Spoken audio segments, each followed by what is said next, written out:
يقول السائل: فضيلة الشيخ، إذا أتى الرجل المسجد وأدرك الإمام في التشهد، هل يسلم معه ويصلي مع جماعة أخرى، أو يكمل بمفرده ويكون لم يحصل له الجماعة؟ أثابكم الله. بسم الله، الحمد لله، والصلاة والسلام على خير خلق الله وعلى آله وصحبه ومن والاه. أما بعد، الذي نص عليه العلماء والأئمة أن من دخل المسجد ووجد الإمام قائما أو قاعدا أو راكعا أو ساجدا أو في التشهد أنه يجب عليه الدخول في الحالة التي وجد عليها الإمام، وهذا أمر ينبغي أن يحفظه الجميع وأن يعلمه الخطباء للناس، لأنه هو السنة عن رسول الله صلى الله عليه وسلم. وقد قال عليه الصلاة والسلام: فإذا أقيمت فلا تأتوها وأنتم تسعون، فما أدركتم ما هذه من صيغ العموم، أي شيء أدركتموه مع الإمام، فما أدركتم فصلوا، هذا أمر. وهذا يدل على أن من دخل المسجد والإمام في حالة ينبغي عليه أن يدخل على تلك الحالة، وهذا هو الأصل الذي نص عليه جماهير العلماء والأئمة. وقال بعض أصحاب الرأي إنه إذا جاء قبل سلام الإمام بلحظات أو بعد انتهاء من الركعة الأخيرة أنه ينتظر حتى يسلم الإمام ويحدث جماعة ثانية، وهذا قول ضعيف بل باطل، لأنه مصادم للسنة، مصادم لهدي النبي صلى الله عليه وسلم. أمر الناس وراء إمامهم أن لا يختلفوا عليه، ولذلك حتى الشخص لو دخل المسجد وكان قد صلى أمر أن لا يشذ عن الجماعة، وأن يدخل وكان قد صلى، أمر أن يدخل وأن يعيد الصلاة مرة ثانية. وقال: ثم صلها معهم ولا تقل إني صليت. ولما رأى الرجل لم يصلي مع الجماعة قال: ما منعك أن تصلي في القوم، ألست بمسلم؟ فهذا أصل شرعي، وهذا الاجتهاد عند المتأخرين، ولا أحفظ في كتب المتقدمين أن أحدا من العلماء قال إن من دخل والإمام في السجدة الأخيرة أو في التشهد الأخير أنه يبقى المأموم واقفا إلى أن يسلم الإمام. هذا لا أعرفه عند المتقدمين، وأتمنى أحد يبحث هذه المسألة ويجد أحدا من العلماء المتقدمين قال به. لم أجد أحدا من أهل العلم يقول بهذا، لأنه لو فتح هذا الباب سيأتي من يقول: إذا جئت ووجدت الإمام قد فاتتني ركعة فأنتظر حتى أصلي جماعة ثانية وأدرك الصلاة كاملة. نفس المعنى ونفس الاجتهاد. هذا أصل شرعي أن جماعة المسلمين لا يشذ عنها، ولذلك من جاء مسبوقا لا يقضي ما فاته حتى يسلم الإمام وتنتهي الجماعة، فيدخل مع الجماعة ويزيد التشهد، ولربما يتشاهد 3 مرات من أجل أن لا يشذ عن الجماعة. هذا أصل دلت عليه نصوص الكتاب والسنة، وكلام العلماء في هذا واضح، أن من دخل المسجد والإمام على حالة أنه يصلي مع الإمام. من الأخطاء أن البعض يأتي والإمام ساجد ويحس أن الإمام سيقوم للركعة الثانية فيقف وينتظر حتى يقوم، وما علم هذا المسكين ولا درى أنه لو سجد هذه السجدة غفرت ذنوبه ورفعت درجته. إنك لن تسجد لله سجدة إلا رفعك بها درجة وحط عنك بها خطيئة، وأفضل السجود مع الإمام ومع الجماعة. وهذا كله يفوته الشيطان على الإنسان بمحض الرأي والهوى. هذه سنة ينبغي إحياءها في الناس، وتعليم الناس أن هذه الصلاة مع الجماعة المراد بها ارتباط بجماعة المسلمين، وأنه لا يشذ أحد عن جماعة المسلمين. ولذلك إذا دخل والإمام راكع يركع، إذا دخل والإمام ساجد يسجد، إذا دخل والإمام في التشهد يتشاهد معه. بقي قولهم إنه لو صلى مع الجماعة الثانية أدرك الجماعة كاملة. قال بعض العلماء: للجماعة أمران، الأمر الأول الحكم، والأمر الثاني الفضل، وكلاهما دلت عليه النصوص. فضيلة الجماعة تدركها ولو أدركت قبل سلام الإمام لحظة واحدة، فأنت تدرك فضيلة الجماعة الأولى.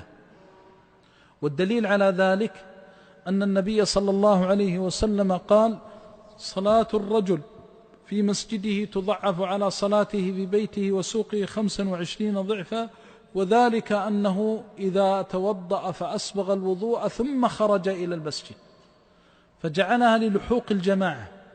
فإذا كنت مدركا للجماعة الأولى فقد أدركت الفضيلة في الجماعة الأولى.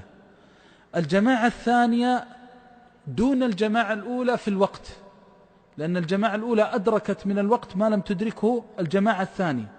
فأنت إذا دخلت مع الجماعة الأولى فاتك حكمها ولم يفتك فضلها، وفضلها في الوقت أعظم، لأن العلماء كلهم متفقون على أن فضيلة الوقت في الصلاة تقدم على كل فضيلة من المكان، حتى قالوا ذلك استنادا لحديث عبد الله بن مسعود في الصحيح أنه قال: سألت النبي صلى الله عليه وسلم أي العمل أحب إلى الله عز وجل؟ قال: الصلاة على وقتها، فجعلها أحب الأعمال وأفضل الأعمال. فإذا صلت الطائفة الأولى الجماعة الأولى ثم صلت الطائفة الثانية وهي الجماعة الثانية، فبينهما من الفضل ما لا يعلمه إلا الله. ما المخرج؟ إذا دخلت مع أحد قل له إذا سلم الإمام ائتم به. إذا كنتم قد جئتم بعد رفع الإمام من الركوع الأخير تقول له إذا سلم الإمام ائتم به، صلي معي، أو أنا معك وأنت الإمام. هذا جائز لأنكم أدركتم الفضيلة ولم تدركا حكم الجماعة. إدراك حكم الجماعة بحيث تصير مأموم ولا يجوز لك أن تصير إماما إذا أدركت ركعة فأكثر. فإذا أدركت الركوع الأخير من الصلاة فقد أدركت حكم الصلاة، ولذلك إذا أدركت هذا الركوع في صلاة الجمعة تضيف ركعة واحدة، وإذا فاتك هذا الركوع تصلي 4 ركعات. فدل هذا بالشرع على أن هناك إدراك للفضيلة وإدراك للحكم، وهذا ينجلي في صلاة الجمعة. فإنه إذا رفع الإمام رأسه من الركوع الأخير فأنت مدرك لفضيلة الصلاة ولست بمدرك لحكمها، ويجب عليك أن تتمها 4 ركعات. بناء على ذلك يقدم النص والسنة الصحيحة على الرأي والاجتهاد. الوقت له فضيلة عظيمة، حتى قال بعض العلماء لو تعارضت فضيلة الزمان والمكان، الزمان الذي هو الوقت، قدمت فضيلة الوقت. كما لو خرجت مثلا في صلاة الظهر وأنت في طريقك إلى مكة، إن صليت في أول الوقت أدركت فضيلة أول الوقت ولكنك خارج حدود الحرم، وإن انتظرت إلى أن تصل إلى المسجد الحرام انتهت الجماعة وفات جزء من الوقت. ذكر الحافظ بن حجر أن الصحابة رضوان الله عليهم قدموا فضيلة الوقت على فضيلة المكان، لأنهم كانوا إذا أدركتهم الصلاة لم يتكلفوا الذهاب إلى مسجد النبي صلى الله عليه وسلم ب1000 صلاة، وإنما يصلون في المساجد إدراكا لفضيلة أول الوقت. وهذا يختار طائفة من العلماء وكان يميل إليه شيخنا الوالد رحمه الله، لأنه على ظاهر حديث عبد الله بن مسعود أنه أفضل الأعمال وأحبها إلى ذي العزة والجلال، وهي فضيلة الوقت. وبناء على ذلك ينبغي أن ينتبه إلى أن الجماعة الأولى أدركت فضيلة الوقت. الأمر الثاني أنك إذا دخلت مع الجماعة الأولى فقد دخلت مع جماعة أكثر عددا، وقد قال صلى الله عليه وسلم صلاة الرجل هذه نكرة، لأنك حتى لو أدركت التشهد الأخير فأنت مصلي، بدليل أن من فاتته ركعة فإنه يدخل في فضيلة الجماعة الأولى، ومن فاتته ركعتين ومن فاتته 3 ومن فاته أكثر الصلاة فهو داخل، لأنه قال صلاة الرجل مع الرجل أزكى من صلاته وحده، وصلاته مع الرجلين أزكى من صلاته وحده مع الرجل الواحد، وما كان أكثر فهو أزكى. فإذن الجماعة الأولى أزكى من الجماعة الثانية لأنها أكثر عددا، فالفضائل في هذا متعلقة بالجماعة الأولى، وهذا هو أصح القولين وهو الذي أنا أحفظه من كلام العلماء. لكن بعض المتأخرين وبعض أهل الرأي يفتي بأنه يحدث الجماعة الثانية، ومثل ما ذكرت أنا لا أعرف أحدا من المتقدمين نص على أن من دخل المسجد والإمام في التشهد أو في السجدة الأخيرة، لأنه هو من بعد رفعه من الركوع الأخير في حكم من فاتته الجماعة، فيستوي أن يكون بعد الرفع من الركوع الأخير أو قبل التسليم ولو بلحظة.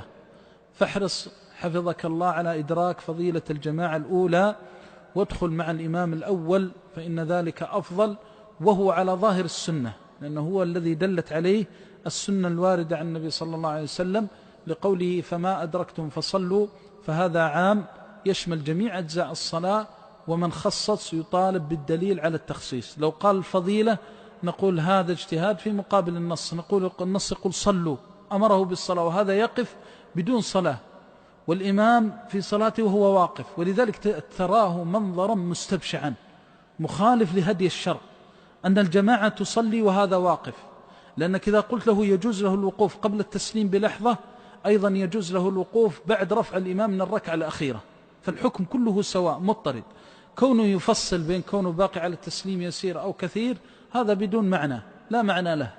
لكن من حيث الأصل أن العلة هي كونه لا يدرك الجماعة مستوى فيها ما بعد الرفع من الركوع مباشرة وما قبل التسليم مباشرة، كله على حد سواء.